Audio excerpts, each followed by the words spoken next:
தமிழகத்தின் 5 மாவட்டங்களுக்கு மிக கனமழைக்கான ஆரஞ்சு நிற எச்சரிக்கை இன்று விடுக்கப்பட்டுள்ளது. தெற்கு கேரளா மற்றும் அதனை ஒட்டிய பகுதிகளின் மேல் நிலவும் வளிமண்டல மேலடுக்கு சுழற்சி காரணமாக தேனி, தென்காசி, நெல்லை, குமரி மற்றும் தூத்துக்குடி ஆகிய மாவட்டங்களில் இன்று கனமழை முதல் மிக கனமழைக்கு வாய்ப்பு இருப்பதாக வானிலை ஆய்வு மையம் தெரிவித்துள்ளது. இதற்காக அந்த மாவட்டங்களுக்கு ஆரஞ்சு நிற எச்சரிக்கை விடுக்கப்பட்டுள்ளது. மேலும் திருப்பூர், கோவை, நீலகிரி மாவட்டங்களில் இன்று கனமழைக்கும் வாய்ப்பு இருப்பதாக தெரிவித்துள்ளது. மத்திய வங்கக்கடலின் மத்திய பகுதிகள், தெற்கு வங்கக்கடல், அதை ஒட்டிய மத்திய மேற்கு, மத்திய கிழக்கு வங்கக்கடல் பகுதிகள், அந்தமான் கடல் பகுதிகளில் சூறைக்காற்று வீசும் என்பதால் வருகிற 25ஆம் தேதி வரை அந்த பகுதிகளுக்கு மீனவர்கள் செல்ல வேண்டாம் என்று எச்சரிக்கை விடுக்கப்பட்டுள்ளது. டெல்லியில் மக்களவைத் தேர்தல் வாக்குப்பதிவு நடைபெறும் மே 25ஆம் தேதி அதிகாலை 4 மணி முதல் மெட்ரோ ரயில் சேவை தொடங்கப்படும் என்று டெல்லி மெட்ரோ ரயில் நிறுவனம் அறிவித்துள்ளது. டெல்லியில் மே 25ஆம் தேதி மக்களவைத் தேர்தலுக்கான வாக்குப்பதிவு நடைபெறவுள்ளது. இதனையொட்டி டெல்லி மெட்ரோவின் அனைத்து வழித்தடங்களிலும் அன்றைய தினம் அதிகாலை 4 மணி முதல் மெட்ரோ ரயில் சேவை இயக்கப்படும்.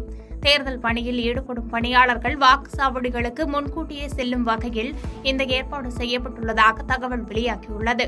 குறிப்பாக அதிகாலை 4 மணி முதல் காலை 6 மணி வரையில் 30 நிமிட இடைவெளியில் மெட்ரோ ரயில்கள் இயக்கப்படும் என்றும், பின்னர் காலை 6 மணி முதல் வழக்கமான அட்டவணையின்படி மெட்ரோ ரயில்கள் இயக்கப்படும் என்றும் தெரிவிக்கப்பட்டுள்ளது. தமிழகத்தில் 791 புதிய பேருந்துகள் மற்றும் 858 புதுப்பிக்கப்பட்ட பேருந்துகள் மக்களின் பயன்பாட்டிற்கு வந்துள்ளதாக தகவல் வெளியாகியுள்ளது.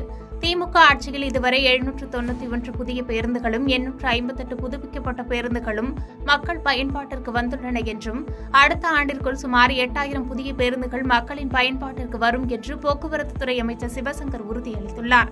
2024-2025ஆம் ஆண்டு இறுதிக்குள் 7682 புதிய பேருந்துகளும் 1500 கூண்டு புதுப்பிக்கப்பட்ட பேருந்துகளும் மக்களின் பயன்பாட்டிற்கு வர துரித நடவடிக்கை எடுக்கப்பட்டு ஒவ்வொரு மாதமும் 300க்கும் அதிகமான புதிய பேருந்துகள் மக்கள் பயன்பாட்டிற்கு வந்துள்ளதாகவும் கூறியுள்ளார்.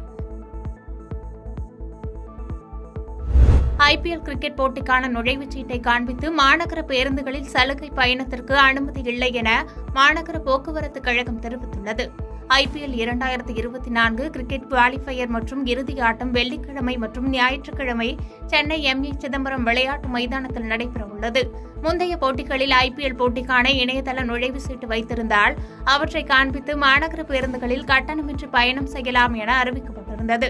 ஆனால் வரும் வெள்ளிக்கிழமை மற்றும் ஞாயிற்றுக்கிழமை நடைபெறும் கிரிக்கெட் ஆட்டங்களுக்கு மாநகர பேருந்துகளில் சலுகை பயணம் அனுமதி இல்லை என்றும், எனவே பயணிகள் பயண கட்டணம் செலுத்தி பயண சீட்டு பெற்று பயணம் செய்யுமாறு கேட்டுக் கொள்ளப்படுகிறது என்று தெரிவிக்கப்பட்டுள்ளது. ஈரானில் ஹெலிகாப்டர் விபத்தில் உயிரிழந்த அதிபர் இப்ராஹிம் ரைசியின் இறுதி ஊர்வலம் நடந்தது. இதில் பல்லாயிரக்கணக்கான மக்கள் அலைக்கடலென திரண்டு அஞ்சலி செலுத்தினர். ஹெலிகாப்டர் விபத்தில் உயிரிழந்த அதிபர் இப்ராஹிம் ரைசி உள்ளிட்ட 9 பேரின் இறுதிச் சடங்கு தலைநகர் டெஹ்ரானில் நேற்று நடந்தது. டெஹ்ரான் பல்கலைக்கழகத்தில் வைக்கப்பட்டிருந்த உடல்களுக்கு ஈரானின் உச்ச அதிகாரம் படைத்த மூத்த மத தலைவர் அயத்துல்லா அலி மத சடங்குகளை செய்தார். உடல்கள் வைக்கப்பட்டிருந்த சவப்பெட்டிகள் மீது ஈரான் கொடி போர்த்தப்பட்டிருந்தது. மேலும் ஒவ்வொரு சவப்பெட்டியிலும் உயிரிழந்தவர்களின் புகைப்படம் ஒட்டப்பட்டிருந்தது. மத சடங்குகள் முடிந்ததும் சவப்பெட்டிகள் வாகனத்தில் ஏற்றப்பட்டு ஊர்வலமாக எடுத்துச் செல்லப்பட்டன. இந்த இறுதி ஊர்வலத்தில் பல்லாயிரக்கணக்கான மக்கள் அலைக்கடலென திரண்டு அஞ்சலி செலுத்தினர். சவப்பெட்டிகள் ஏற்றப்பட்ட வாகனம் மக்கள் வெள்ளத்தில் மெல்ல மெல்ல ஊர்ந்து சென்றது. இந்த ஊர்வலம் டெஹ்ரானின் டவுன் வழியாக ஆசாதி சதுக்கத்தை சென்றடைந்தது. அங்கு நடந்த இறுதிச் சடங்கில் வெளிநாட்டு தலைவர்கள் பலரும் கலந்து கொண்டு இப்ராஹிம் ரைசி உள்ளிட்டோருக்கு அஞ்சலி செலுத்தினர். அந்த வகையில் இந்தியாவின் சார்பில் துணை குடியரசுத் தலைவர் ஜெகதீப் தன்கர் இறுதி சடங்கில் பங்கேற்று மறைந்த அதிபர் இப்ராஹிம் ரைசிக்கு அஞ்சலி செலுத்தினார். பாதகம் செய்பவரை கண்டால் நாம் பயங்கொள்ளலாகாது பாப்பா, மோதி மிதித்து விடு பாப்பா, அவர் முகத்தில் உமிழ்ந்து விடு பாப்பா. அண்மை செய்திகளை உடனுக்குடன் தெரிந்து கொள்ள இணைந்திருங்கள் இயம்நாடு தொலைக்காட்சியுடன்.